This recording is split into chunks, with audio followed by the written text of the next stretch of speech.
So we're going to progress basically from white to red to other wines, non-fruit wines. And we're going to progress generally from dry through sweet or lighter through heavier. That gives your palate a chance to adjust to things without getting overwhelmed at the beginning. So if you notice, I poured myself somewhere around 30 mLs of wine, which is about good for a tasting, anywhere 30 to 40 mLs of wine. And I have this white piece of paper here because the first thing you always want to do with a wine is to look at the color and the clarity.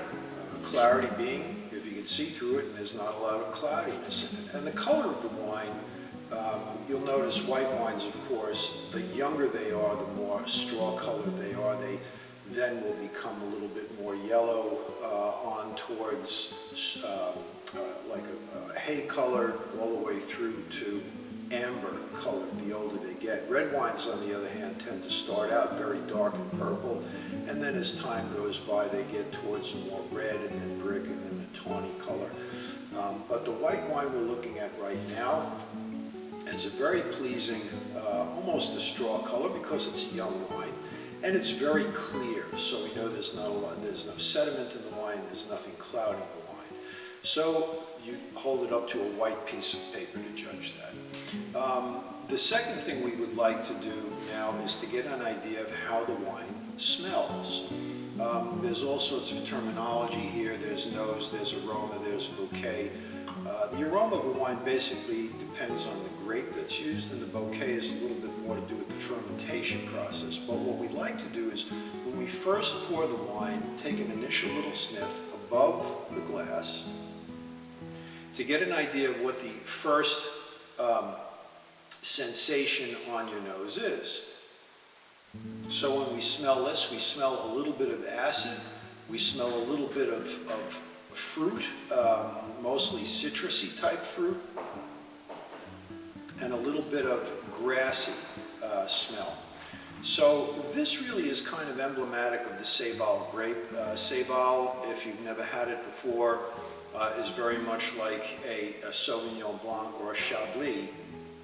You can compare it to those types of wines made from those grapes. So the next thing we want to do is to swirl the wine. This takes a little bit of practice over the course of time. I wore a white jacket, so as the day goes by, you'll be able to see the different colored stains that the wine produces against the white background. So we're doing this now to bring forth the volatiles, the more aromatic substances that lie deeper in the wine. So if you can hold your nose above a wine and smell a lot, it's strongly scented. If you have to put your nose more or less into the wine, it is a less strongly scented wine. So this is basically a medium scented wine, but it has a very crisp kind of nose. Now, next thing we're going to do is abandon all scientific pretense and just taste the wine. Do this however you want. One of the best ways is draw a little bit onto your tongue, get an idea of what things taste like right at the beginning, draw a little air through it, get a little bit of an idea of what it tastes like later on, and then after you swallow, what it tastes like again. So,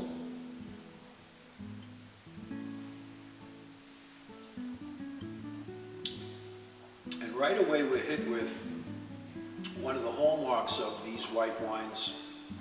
There's an acidity and there's a minerality to it. So those are not negatives. Acidity and minerality are important components of white wines, but in the background of all that, there's a really very nice crisp fruit and grass flavor, and the fruits that you're tasting here are more of a citrus component.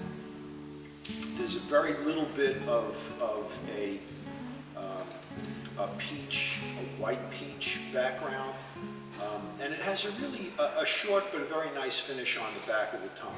So when we also smell a wine and taste the wine, we're really looking for faults in the wine before we taste it. If you smell it and it smells really yeasty, or it smells spoiled or vinegary, we're not even going to proceed to tasting. So you've now looked at a wine, you've judged its color, its clarity, its aroma, and its taste.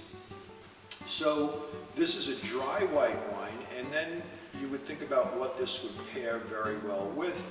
And like a lot of things that are minerally and fruity in this particular way with this particular flavor combination, this goes well, as you can imagine. It doesn't take Hugh Johnson to figure this out. It goes well with fish and lighter things like that. There's something very pleasing about a white meat, a white fish with white wine.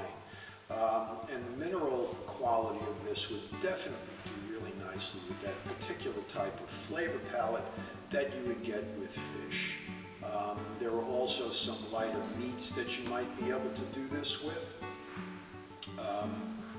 The one that comes to mind would be something like a really lightly herbed chicken would probably go well with this. And if you really chill this, if you really chill it down very well, hot wings. I've done it. I can't describe it. I can't justify it. I'll just tell you it really works extremely well. And that is the Big Creek Seyval.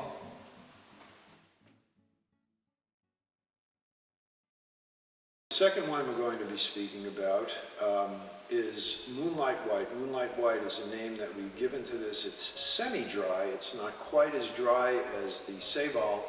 And the Moonlight is made from Cayuga. Cayuga happens to be a grape that's associated with Riesling. It's a hybrid of Riesling. And just a word about that. The Pennsylvania grapes, we have to be able to grow grapes in a relatively short growing season at a relatively colder climate than many places. So we're limited in the types of grapes that we can grow. What you're really looking for in any grape is how it compares to its archetype. In other words, how it compares to what we know to be the ideal expression of that particular grape.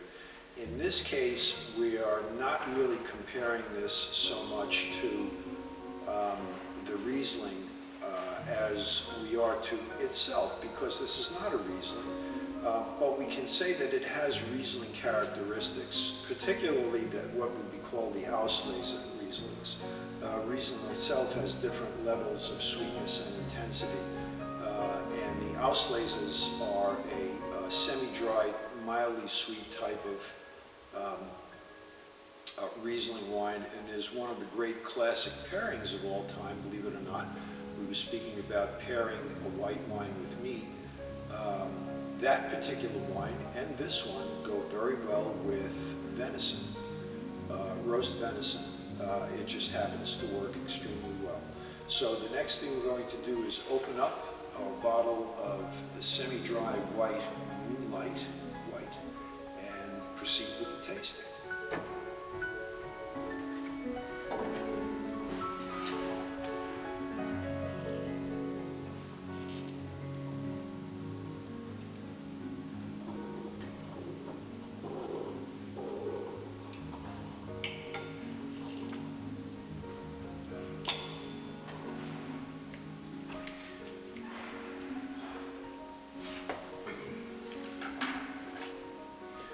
So again, we pour.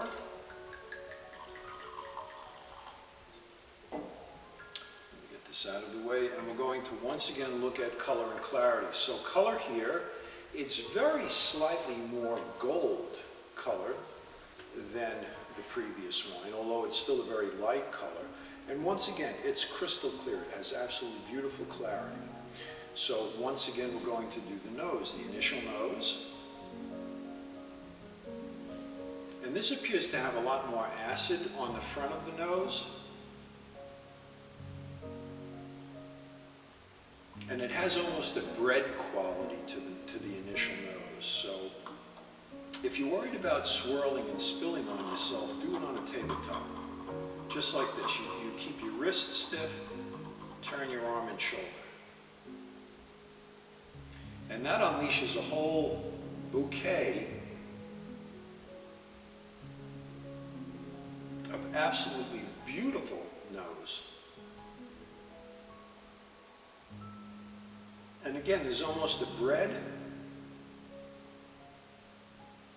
and a very much of a a crushed peachy sensation when you sniff this. And now we're going to taste.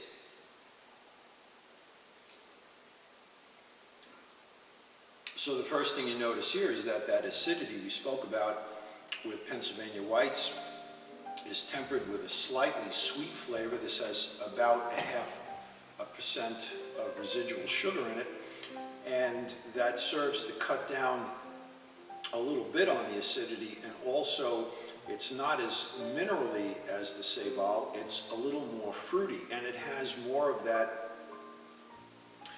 peachy and almost a bread kind of flavor to it. It's delicious. So I'll give you the pairings with this. We just spoke about this, believe it or not, going with venison. I know a lot of people in our neck of the woods are very fond of that as a particular meat. This also would go with fish, but it would go a little bit more with a something a little bit maybe on the less sweet side, a little bit more on the side of a sole, as opposed to the really crispy wine we had before, which I kind of like more with creamier fish and crab and lobster and things like that. This would pair beautifully with sole, with flounder, with things like that. Nice meaty fishes, meaty ocean fishes with a medium flavor. And once again, my own private pairing, to be totally generic with this, chill this and have it with Chinese food. The savory quality, that umami that you get in Chinese food, this just goes absolutely gloriously with it. Don't take my word for it, try it yourself. Oh, that's the life.